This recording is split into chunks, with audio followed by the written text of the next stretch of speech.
What if nature wasn't separate from you, but a reflection of you? You are made of the same forces that move the cosmos. Light, movement, transformation. You grow like nature grows. Time carves stories into skin as it does into trees.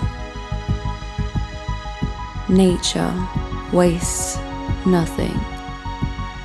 What's left behind becomes the beginning of something new. What if waste isn't waste, but a resource? A current that circles back, drawing us closer to what really matters. We are not separate from nature, we are nature. To embrace nature is to remember who we are, grounded, connected, whole.